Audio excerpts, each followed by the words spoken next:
De malrage, le vieux s'enferma dans son moulin et vécut tout seul comme une bête farouche. Il ne voulut pas même garder près de lui sa petite fille Vivette, une enfant de 15 ans, qui, depuis la mort de ses parents, n'avait plus que son grand au monde. La pauvre petite fut obligée de gagner sa vie et de se louer un peu partout dans les masses, pour la moisson, les magnans ou les olivades. Et pourtant son grand-père avait l'air de bien l'aimer, cet enfant-là.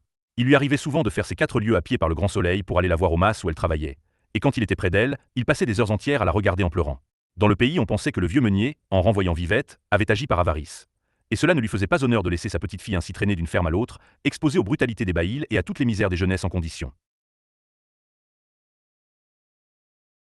On trouvait très mal aussi qu'un homme du renom de Maître Cornille, et qui, jusque-là, s'était respecté, s'en alla maintenant par les rues comme un vrai bohémien, pieds nus, le bonnet troué, la taillole en lambeaux.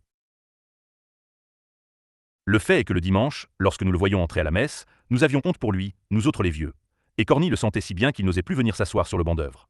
Toujours il restait au fond de l'église, près du bénitier, avec les pauvres. Dans la vie de Maître Cornille, il y avait quelque chose qui n'était pas clair. Depuis longtemps personne, au village, ne lui portait plus de blé, et pourtant les ailes de son moulin allaient toujours leur train comme devant. Le soir, on rencontrait par les chemins le vieux meunier poussant devant lui son âne chargé de gros sacs de farine. Bonne vêpre, Maître Cornille, lui criaient les paysans. Ça va donc toujours, la meunerie. Toujours, mes enfants, répondait le vieux d'un air gaillard. Dieu merci, ce n'est pas l'ouvrage qui nous manque.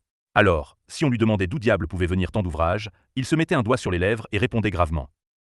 Motus. Je travaille pour l'exportation. Jamais on n'en put tirer davantage. Quant à mettre le nez dans son moulin, il n'y fallait pas songer.